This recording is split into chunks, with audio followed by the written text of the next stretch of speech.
Hey everybody, we are Martin, Robert, and Francis, and this is Snakes and Otters, a pointless discussion of eternal questions. Get ready, we're about to live in your head, rent-free. Hey everybody, welcome back to Snakes and Otters. I am Martin. And I'm Francis. And I'm Robert. This is 27. Yeah. 27. I don't know, I think we're closing in on professional here. So listeners, we're doing a Hoopajoob episode, and it's on thankfulness. Of course, appropriate. Oh, yeah. Very appropriate for the time. For the day after Thanksgiving, yeah. That's exactly right. And the reason I wanted to do this episode, and you forgive me if I turn this into a little bit of a monologue, but... That's okay. Francis does it all the time. Ha, ha, ha. Thank you very much. That's right. When you are fruitful and fertile, things just happen. That's just the way we are. When the mind is fertile, we're off and running. That's right. But the reason I wanted to do a thankfulness episode, a gratitude episode, is it's been a bit of a roller coaster in my life over the last few months. My sons, Ivar and Björn, are about 4 years apart. That's good. That's years. good. I like that. That's very good. And being 4 some years apart, that meant they were graduating at the same time. Ivar from college and Björn from high school. Our sympathies, sir. Well, it was a very, very joyous time, and I was so in awe of the hard work they put in. Ivar flourished, just thrived at university. Really grateful for the friends that he made who watched out for him. Somewhat older young men that kind of took him under the wing and watched out for him and appreciated his friendship. And then for Björn, he had some challenges along the way. He's kind of a, what's the right word? He's like us. Yeah, that's very true. He's not a typical teenager. Apples don't fall far from the trees, right. Sir. Yes. So I'm sure your children are the same way. That yes. Well, yes, because my son is only 2 days older than Bjorn is. Yes, that's right. I guess I'll call him Indiana. That's his name, Indiana, Henry Jones Jr. So he's a unique, different individual, and of course, marking yourself out as someone different in high school invites some difficulties. It's dangerous. Yeah, but he overcame those, got his grades back where they needed to be, graduated as one of 100 and some valedictorians out of 460 students. Yeah. And then spent the summer with an awesome, unbelievable job as an intern at Science Center, funded by NASA. Doesn't get any better. We didn't know what he was going to do for summer. We'd been applying to all the usual fast food things, and he didn't hear from any of them. And then all of a sudden, the professor at his university, where he was going to be attending, said, "Hey, we've got these internships. I'm going to recommend you for one, funded by NASA." Now, he hadn't even taken a class at the university yet when he got this. He was accepted into it, though, right? Oh, yeah. Yeah, I was going to say, that's all done. So he's... Yeah, so that's what he spent all summer doing. We're recording this, of course, in the fall, but he spent all summer on this job. And finally, in July, Subway fast food called. We'd like to bring you up. And he's like, well, I'm already working for NASA. So I kind of don't need a job at Subway. That's right. So again, it was just this wonderful roller coaster, the joy at seeing them move into this next phase of their lives so successfully. But at the same time, in the middle of all that joy, I lost my mother.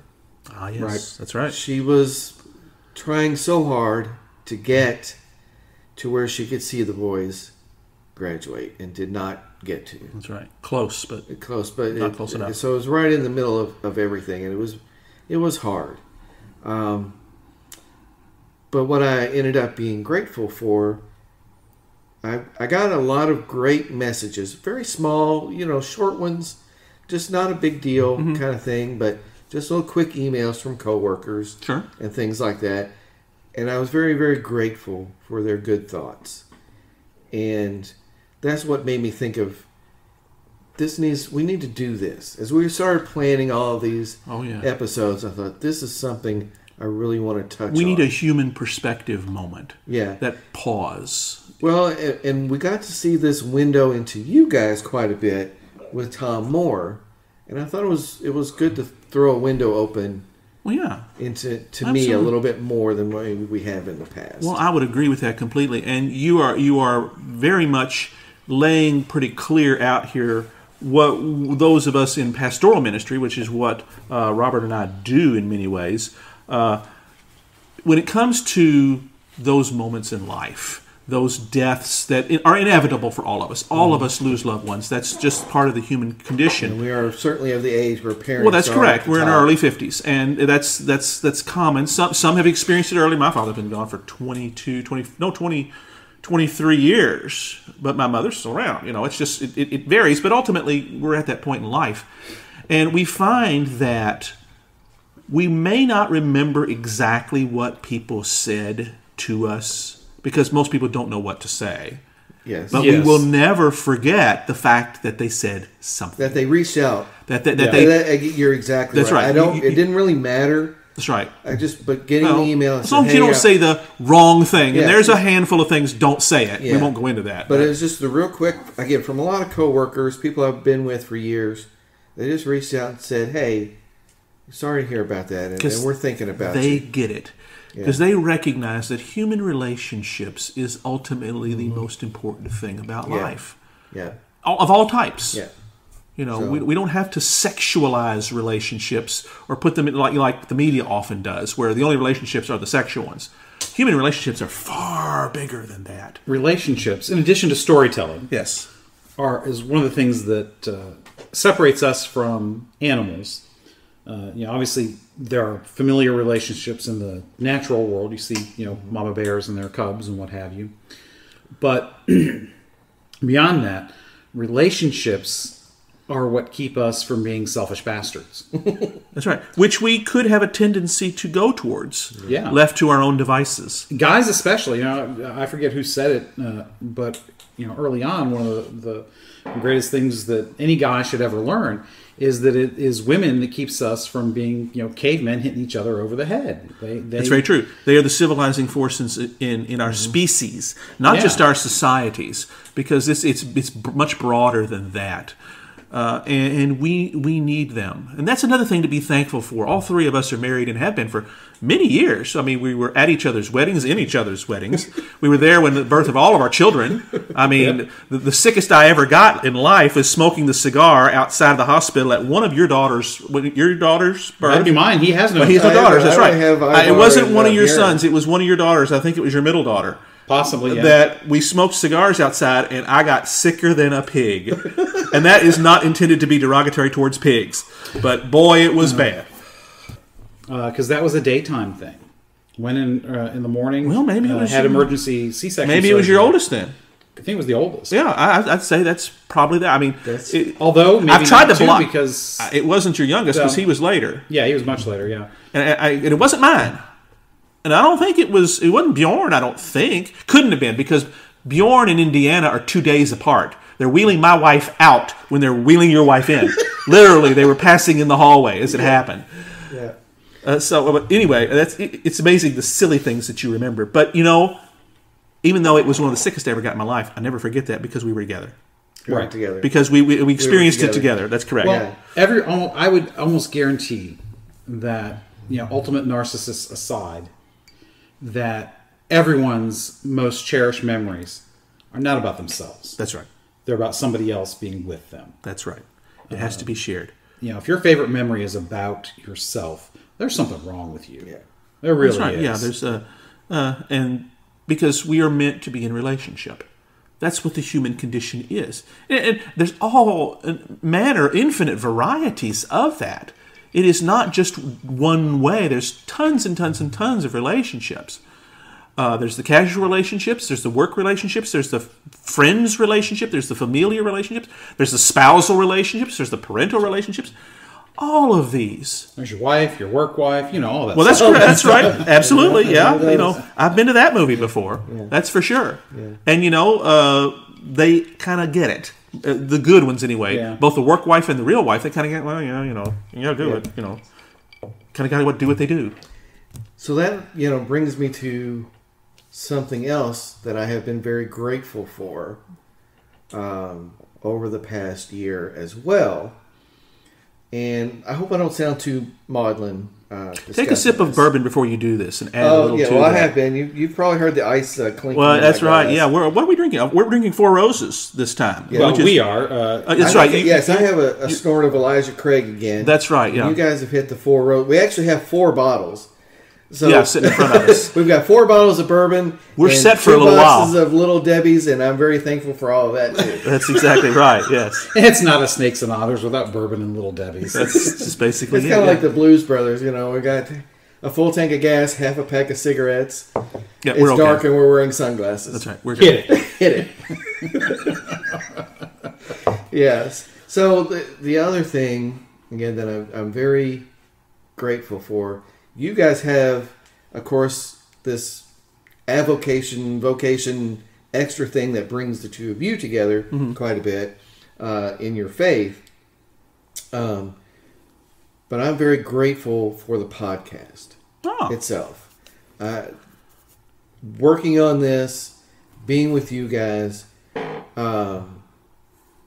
it's just part of my life that I hope you feel like I'm, supporting this in the biggest way possible with all the energy I can put into it, because I do love it a lot. Well, we have certainly noted that this has become an extremely important part of your life. All of our lives, actually. Yeah, you live for this, which is great. That's not a bad thing. Even though we may tease you about it every once in a while. That's okay, though. It's part of the charm. That's part of what we do. It's something that it brings this. What did we call it before? Is this like the old Algonquin Round Table? I'm Dorothy Parker. The Squires. The Squires. We're going to call ourselves the Squires.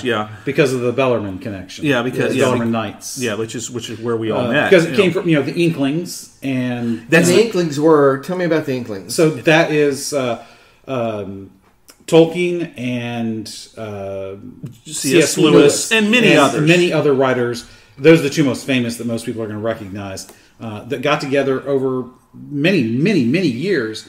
There were people that came and went, but they got together as writers and creative people to hang out and talk about stuff. And talk. That's exactly right. It's all about the conversation. It's all about the conversation and the relationships that are built thereon. Yes. And that's what I find is missing in my life to a great degree. Again, not that I don't work with wonderful people or my family's not wonderful, but I crave great conversation. It is one. We've talked about what this is. Ultimately, I think that is one of the great human things about us. We've talked about we tell our stories. Well, conversation ultimately is an extension of that. Telling the stories about smoking a cigar outside the hospital. Well, that's right. That's what makes being human great. Yeah. Because life is supposed to be good. It is ultimately a gift, every single one of us. Yeah. Because if you think about it, any person could be in your place right now. Because, the time that your parents came together to create you, all of us, we've won the lottery, as it's been said before. Yeah. You are you because you were desired to be in your place right here, right now, and to meet the people you've met. And we can be very grateful for the fact that we met each other, we met our wives, we have our children, and all those people we've interacted with in life, most of which are good. And grateful to Bellarmine for bringing us together. That's right. And even those that weren't that good, we learned something. And I'd like to think that's the way it goes. Yeah. So I'm very grateful for the conversation. I'm very grateful to have this wonderful thing to put my energies into. We have gotten together more over the past year and probably the 5 years prior. And we'd been saying for the 5 years prior, we should make sure we get together more often. Yeah. Now we have the reason to do so. And the podcast isn't a year-old idea. We've been working on this for 3, I think it is. Oh, absolutely. But we never were able to give it form. And I think you were the one that said, look, we need to quit fooling around. We need to sit down. and record this stuff. And really make a schedule and get it together. Well, yeah. And not worry about one-offs and one-shots. Let's get this together. That's right. And because we started out doing this just because, and we were doing once a month, and saying, wait a minute, we can do better than that. Well, we weren't even hitting once a month. No, That's right. Well, and because we didn't know that we had... There's 10 months, I think, between some of them. Well, yeah, but, we didn't know. I think we did at a certain level, but I don't think we believed. We had the mental fecundity, fertility, to be able to sustain this over time, because we want to do it well. I don't know. I think we did. We just we may not have admitted it. I would say more than likely it was a logistical issue, not a believe we could do it kind of a thing. Well, I don't know. Maybe that was just me. Maybe it was. I think we did. I think you're right, Robert. I think it was just doggone it. We gotta. Can we commit to this? Yes. Because life is I think busy. the belief was there. The belief was there. I mean, we've been saying for years we should be recording all of our conversations. Well, that's correct. And now we are. And a lot of where that came from is we're sitting here thinking, because we all have children, and we're thinking, wouldn't it be great if my kids could sit here and listen to this with us? And yes, it's kind of a quasi-Socratic idea. We're Socrates, and they're the students at our feet. The School of But Athens. ultimately, that is how ideas are still transmitted. I know we do a lot of education, in what I do anyway. There's a lot of presentations and educating groups. I still believe, all the educational models and thinking aside, I still believe that knowledge, wisdom is caught. It is not taught, and it is done from one person to another person. Mm-hmm. It is inescapable. It's relationship. You remember the professors that formed a good relationship with you through the exchange of ideas. Yep. And those that didn't, those who were rote, those who, maybe it was the subject matter, but maybe it wasn't, the good ones, you remember, it's because of the relationship. I truly believe it. Oh, yeah, yeah. And Robert, you had mentioned when we did the Code of Honor episode about this very thing of the belief, the power of the belief a little bit. Yes. And we believed in this. Mm-hmm. I believed in this, and it sustained me. Mm-hmm. And I knew we could put it together. And so we have. It exists because we believed it could. Well, what was it they said in one of our favorite movies, The Ten Commandments? So shall it be written, so shall it be done. Or to go a little less prosaic and a little more practical, I think I can. Oh, yeah. And we did. It's absolutely the same. I knew I could. I don't know. Yeah. It's kind of hard to beat Yul Brynner, though. He's still pretty cool. So, guys, that brings me then to a crossroads a little bit. Oh, no, he wants to go solo. Well, you've been offered this. He's breaking up the band. Oh, that's right. See, I met this girl named Yoko. I was going to say that's the easiest way to go with that. Okay. Sorry. See, that makes my day. I made Robert belly laugh. That's right, and he's still laughing, and I love that. He only calls it a belly laugh because my belly shakes when I laugh. Well, it's a Klingon thing. We talk about that from time to time. Yeah. But we're sitting here being very open about what gratitude means to us. And again, this whole year, it's just come back to me over and over and over and over again. But we also live in a world, a modern world, where sometimes there's not any gratitude. Sometimes it's very, I'm owed, I'm due. Entitlement, Entitlement. Why is that? Why isn't there more gratitude in the modern world? Oh, man, how much time do we have? Well, again, I think it goes back to the object of your gratitude. People can be grateful for anything they want. I think far too often people are, first of all, they don't consider anything to be grateful for because they don't see things as the things that they have in their lives that have been given to them as anything other than, well, I should have those. They're due to me. It's hard for people. I think it's especially hard for people when things come easy, and this is true in our society. Even though we have poor in our society. It's the richest poor in the entire world. Things, as a general rule, there are always exceptions, but as a general rule, most people have a lot of comforts in life. And life is not as difficult as it has been in the past. Yeah, it's not nasty, brutish, and short. Right. It's still nasty and brutish, but it's not very short anymore. Right. Yeah, which in a way is kind of a sad observation, but it's true. We have much longer lifespans to be nasty and brutish to one another. And miserable, yes. So you're suggesting then that affluence breeds entitlement? Oh, absolutely. Yeah. Look at people who are either, I mean, it's a cliche, and I don't mean to be offensive by it, but look at those who are generational welfare families. Oh, okay. Where that's the only way of life that they know, and it becomes we are due this. But also look at the other end. That's what I was going to say. The where trust fund you have kids. Trust fund babies, Yeah. who are given everything and given far more than they could ever need, much less want, or more than they could ever want, much less need, and they get that same kind of attitude. Partially, it's because it's things they receive things that they're not putting into to get out of. Mm-hmm. Probably for most people, the things that we are most grateful for are the things that don't come easy, right? Mm-hmm. So, a job well done, you worked hard on it, a relationship that you have to work on. Mm-hmm. I mean, we get on our wives' nerves, they get on our nerves. Not really wives, I'm just kidding. Mine doesn't. I love her too much. Yes, yes. We get on each other's nerves. Yeah. It just, Mark gets on everybody's nerves. Well, yeah. But, Marcus Aurelius? Yes, Marcus Aurelius. Right.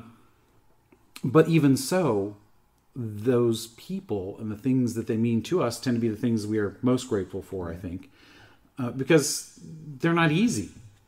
Yeah. Relationships are messy. But that's kind of what makes them worth it, Because, like you say, if everything were given to us, we could care less, it seems. Yeah. It's paradoxical in a way. Because that's all the things that we seek materially never make us happy. We hear that 1 billion times. Yeah. But it's that paradox. And that's one of the places I am too, is that I feel like there's so many more windows into other people's lives in the modern world. Yeah. There's the social media, television shows across so many platforms, our history with media and television. There's so many windows into these other lives. Right. It's no longer a soapbox. It's my 15 minutes of fame. Yeah. It breeds envy. Yes. Oh, yes. well, yes, that's right. When I can look in everyone's windows, mm-hmm. I start to get envious of what I see in those windows. Or I start feeling holier than thou because I think I'm so much better off. Yeah. When there was a limited window into the Vanderbilts or the Gettys or whoever, but now, you're practically in the bathroom with the Kardashians. I knew Kardashians was going to come up at some point here. That's right. There's a biblical word for that, though, and I cannot recall it. For that envy, that covet. Yes, covetous. Yeah, yes. That covetousness. That's what. Yes. That's what you're. Of the world, and thou shalt not covet thy neighbor's wife, and thou shalt not cover thy neighbor's goods. Yes, those are part of the Decalogue, 10 Commandments. They're on there for a reason. Yes, because we tend towards that, and I think you're exactly right. Is because when our world individually was smaller, we didn't struggle with this as much. But now there is no such thing as a small world. It is beyond global. Yeah, there's almost no limit to what you can know about someone's life. That's if they want you in it. That's right. I think you hit on something there. When our world was smaller, the world, we can reach into every part of the world practically. That's right. In one way or another. That's part of the multiple windows that Marty's talking about here. And well, it's okay. I'm going to call him Franny in just a second. Oh, please do not. No, please don't. And part of that is the challenge, because we see that there's so much more for us to be aware of and to desire, rightly Yes. or wrongly. Yes, desire and envy. Well, But, hang on, everything comes with the good and the bad.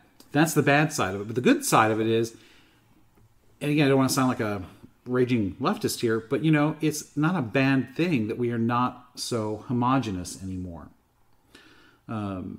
Whether it be in the type of people we hang out with or the ideas we encounter, unless we're somebody that if you don't think the way I think, you're evil, which is unfortunately far too much of discourse today. Well, that's great. But being exposed to what is different stirs the creative juices.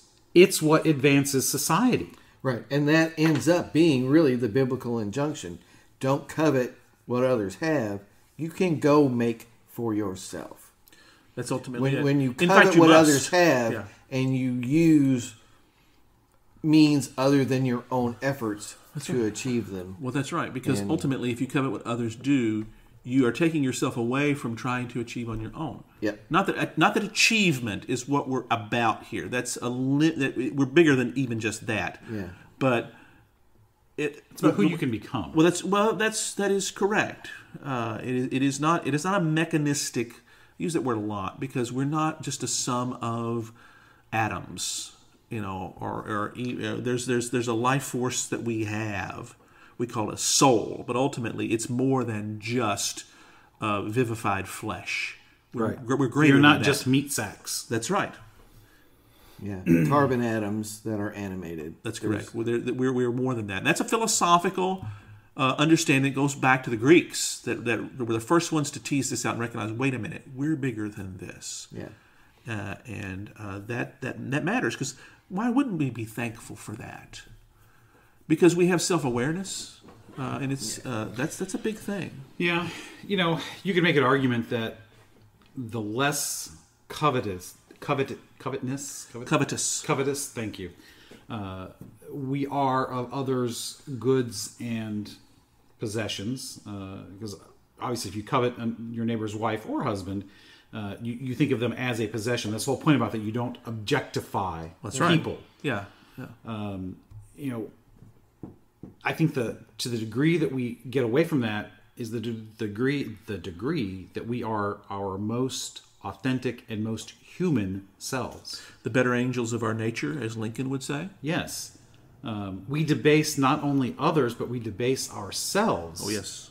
When we are so focused on what we want, whether it's somebody else has it or not, that because when we do that, we make ourselves our own gods. And when we do that, everybody else becomes a thing. It's idolatry. Absolutely. It's exactly that. It's idolatry. And whenever and especially when it's focused on you make up your own purpose. Well, your own purpose is always going to be the satisfaction of your own desires, whether carnal or intellectual or whatever. That is always going to objectify others. By definition, that is going to cut all gratitude out of the equation. Yeah. Absolutely. And we've not been helped along the way by large organizations such as the media and pop culture in particular. In many ways, the rise of Survivor, reality television, with Survivor, or The Bachelor. The Bachelor. I mean, they're all variations on a theme, but ultimately they're the same. They're the glorification of self over others. It's antithetical to relationships. Yeah, don't get me started on Bachelor. That, to me, that's the awfulest idea for a program. It is ever. It is the but basis it is one of the most popular nature's. shows. That's right. I hate that. Well, you know why. Ultimately, the reason for being, and I've said this before, is it's the Colosseum. We crave the Colosseum. We crave the blood sport. We crave that voyeuristic watching of others doing things we don't do ourselves. It's a form of covetousness. Yeah, because is. we would, It is. in a safe, controlled fashion. And pornography is the same thing. Yeah. It's all that it is, and it feeds that beast inside us that really should not rule us. Yeah. The Bachelor. It's like, wait a minute. You're going to take a handsome, financially successful guy and get an entire media conglomerate to pimp women to him? Yeah. How are the feminists not? Well, yeah. Derailed This Dude, is objectification. It's like one of the early Both of him and them. That's yeah, correct. and one of the earliest the entire contestants process. was like an heir to a huge industrial. It's like that guy could be meeting women on his own. He doesn't need Disney to pimp women. Well, they actually did ridiculous. one with before Prince Harry was married. They did one with a lookalike of him, and they carefully didn't tell anybody who he was, but they gave him some trappings that he might be this Harry. And I don't know that it lasted long, but I kind of realized: is this where we've drawn? Is this the base? Awful. Yeah, the basest animalistic tendencies that we are after. Well, it is a swamp. It is a miasma of Another good $10 word. of awfulness, and so many people, that's their life. Well, you go back to your analogy about the Colosseum. It's both escapism as well as pacification. Bread and circuses. Panem et circuses. Yeah, it's and things like The Bachelor, The Survivor, The Kardashians. All of that is a way of, maybe may not be intended that way, but this is certainly the effect. It is both pacification as well as entertainment, and a way to distract. And the distraction is not necessarily for some nefarious purpose by the government. And it's a way to make money. And again, it all goes back to, it's a breakdown of relationships. That's right. It's a breakdown of substitute meaning between people. Yeah, we substitute these for real relationships. Yeah. Real meaning. People begin to think they have a relationship with the people they see on their television. Well, that's right. That's where you get the rise of the stalker. Nobody really has 1,000 friends on Facebook. All right? Yeah. They are not your friends if you don't know them. That's right. Yes. Well, gentlemen, I think we just became cultural critics. We just did. I'm sorry, we've been that all along. If we've only just noticed, then we haven't been paying attention. We really, and that's not really. I mean, that was part of where I wanted this episode to go, but I did want to circle it back around and really end on because I don't want to end on a downer. No, bad news. I do want to end. While it has been a difficult year, it's also been a joyous year. Yeah. And I'm very grateful for your friendship. I'm very grateful for the energy we're all putting into this. I'm grateful for this great road trip that we came up with. Yeah, absolutely. I'm grateful to You be suggested here. it, actually. Yes. I travel the interstate, not frequently, but on a fairly regular basis, and thought, you know what? I know the guys have been there, and I know they love it. I think I would like to see it. This would be a tremendous road trip for us. Mm-hmm. Let's go see the Arch This was Abbey. truly inspiring. Well, yeah, because the Benedictines here are all about hospitality. That's part of their rule. Yeah, and they do it well. It's been wonderful. They've been to doing be it here at St. Meinrad for 1,000 years. I just thought it just tickled me that they were like, "You're going to do what? Record a podcast? Well, that's terrific." Yeah, that's right. So we thoroughly enjoyed being here, and I've thoroughly enjoyed this Hoopajoob episode. Next one, I promise, will be silly. Oh yeah, we've got some ideas. Yeah. But it sounds cliched when you get a bunch of guys together, anybody, a bunch of people together, and they're, I'm so grateful for you, man. I love you, man. I love you. But really, everything, as we were talking about this, what am I say that I'm grateful for? Because I think we should all come up with something. We've talked mainly about it is in a general way, but specifically, that is so cliched. We didn't want to do that. It's so we go around the table and and name what you're grateful for. That's what you do at Thanksgiving dinner. And not that there's anything wrong with that by any means, but everybody did that yesterday. It's not today. But maybe we can put a bit of a larger perspective on that and realize why the heck should we be grateful at all? Yeah. Well, and I will say this too. One of the things that I tell people when they're suffering, and it has always served me well, and it kind of talks to what you're talking about in a meta narrative again, is all the things that you've been through this year. We can tell you, you may have had to go through that, but you didn't have to go through that alone, and that's kind of what this is all about. Yeah, that's the part that I was grateful for. Was so many good wishes and good thoughts and things like that. So, Any other last thoughts, guys? I think we're good. I'm good. You're good, Robert? I'm always good, but that's beside the point. That's right. We've nailed this. Depends on what you're good at, though. Well, some of those things I can't talk about. Well, that's terrific. That was a good episode, a really good talk. A good conversation. Absolutely. Which is what all these are. Yeah, the Algonquin oblong table, the Meinrad oblong table. That's right. Rather than the Algonquin round table, it's the Meinrad oblong table. Yeah. Thanks for being with us here every week at Snakes and Otters, a pointless discussion of eternal questions. Be sure to spread the word on your social media accounts. Follow us and retweet us. We are on Instagram and on Twitter at Snakes and Otters. Let your friends know that they can find us on Podbean, Spotify, Stitcher, iHeartRadio, Apple Podcasts, and on YouTube. Just search Snakes and Otters Podcast to find us, and please remember to leave us your comments and reviews. It helps people find us. And you can always send us an email at snakesandotterspodcast@gmail.com. I'm Martin. I'm Robert. And I'm Francis. Catch us next week. Same snake time, same otter channel.